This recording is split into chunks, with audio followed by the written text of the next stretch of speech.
We're back on the SportsMax zone. I can update you on the West Indies' third ODI, the women against England. England 256 all out. The West Indies in reply 54-1 at the moment. But the West Indies test team is in action in Adelaide. Of course, they're playing the second test. Chanderpaul continuing to show grit as he leads a fight back from the West Indies in the pink ball test against the Aussies. And at Stumps on day 2, the West Indies were 102 for 4, with Tajan not out on 47. Skipper Craig Brathwaite and Devon Thomas both contributed 19. Michael Nesser is so far the best Aussie bowler with 2 for 20. Earlier in the day, the hosts posted 511 for 7 declared, with Travis Head top scoring with 175 and Marnus Labuschagne failing to get to his second double century of the series, scoring 163. Alzara Joseph and Devon Thomas had 2 wickets each. So tough going here for the West Indies. Not unexpected, Donald, because the Aussies are current World Test Championship leaders, usually very strong when they're at home. And to compound the West Indies' problems, they don't even have their best team at the moment because they've had injuries. Yeah, wounded animal. I find it a little bit painful to watch West Indies performing these days, especially when they're bowling. But here's the issue. The pitches aren't bowler friendly. The toss is a big factor in these matches. We saw it at Perth, and we're seeing it again in Adelaide, because the reason why West Indies are wilting under the pressure is because of the scoreboard pressure. When Australia bat first, they set the huge total, and West Indies are immediately on the back foot, and they don't know how to respond. They don't have the experience to respond, although Tajan and Chanderpaul in his first series for the West Indies are pretty much doing wonders. 47 not out at the end of the day, and he's pretty much leading the fight back, but it's little else. And again, the toss has been critical. They're pretty much bowling on a flat pitch. We don't have magical bowlers. We don't even have disciplined bowlers. And you know, the likes of the Australian batsmen, Travis Head and Marnus Labuschagne, really taking the bowlers to the sword, really. Yeah. And they haven't been able to respond well. Yeah, and the fact is, the strength of the Aussie team underlined also by the fact that their captain and leading fast bowler Pat Cummins is missing this game because of an injury, and it hasn't shaken their bowling lineup one bit.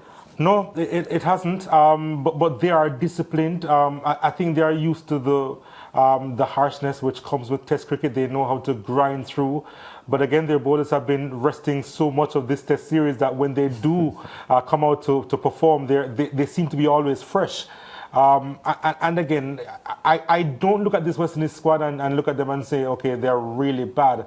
I just think that they've just been unlucky for most of the 2-match series that we've seen so far. Again, because of the scoreboard pressure that has been applied by the Aussies, we just haven't been able to respond to it. Few teams can when you're chasing 500 runs. So why should we expect the same from the West Indies? The pitches in Perth and Adelaide, I think they've pretty much decided the outcome, because I think it was mentioned before by Brathwaite that he actually wanted to bat first in this second game. And you know, you could tell that the game swung in Australia's favour at the very beginning. Yeah, Mike Nesser, who has come in for Pat Cummins, has so far taken 2 for 20 off 9 overs. And that just accentuates the point that I was making, that their key fast bowler is out, and the man who comes in to replace him is doing just as good a job. And we tended not to have that kind of luxury in West Indies cricket because our talent pool isn't as deep. Yeah, kind of fight right now is one Tajan and Chanderpaul. He's 47 not out. I've been impressed with him. I've been impressed with his mentality, because it's a copy and paste from his father, I think, with the way he approaches his batting. And I said before that because of the scoreboard pressure, a number of the West Indies batsmen, they're wilted under said pressure. Yeah. I don't see that on him, around him. He's a cool, calm customer. And I think more players should try and follow him. Yes, he's an unknown factor, so you know, international teams will will work him out in the end, and that will be a bigger test when that time comes, when he's not as fresh on the scene. But I like what I've seen so far. His performances have really put a smile on my face. Yeah, well, it should. He's 47 of 98 balls, which means that he's sticking in there, and he isn't willing to give his wicket away. That's pretty much in the way his dad played as well. Earned his spot in this team for sure, because in first-class cricket he had played a lot of good innings in the past 2 years and showed that same kind of application and willingness to fight. It's just that when we see that kind of performance in domestic cricket in the Caribbean, we wonder if it is good enough to go to the higher level and do the same. And so far he's showing that there is something there. And take into consideration that he has the advantage of playing a little bit more first-class cricket than his father did before he got into the senior West Indies team. So he has a bit more behind him in terms of that little bit of experience, but really I've been impressed. Yeah. Go ahead, Tej and Ryan Chanderpaul, make yourself some more runs tonight. Of course, coverage starts midnight Eastern Caribbean time and 11 o'clock in Jamaica. And this is day 3 of the second test at Adelaide. Back with more on The Zone after this.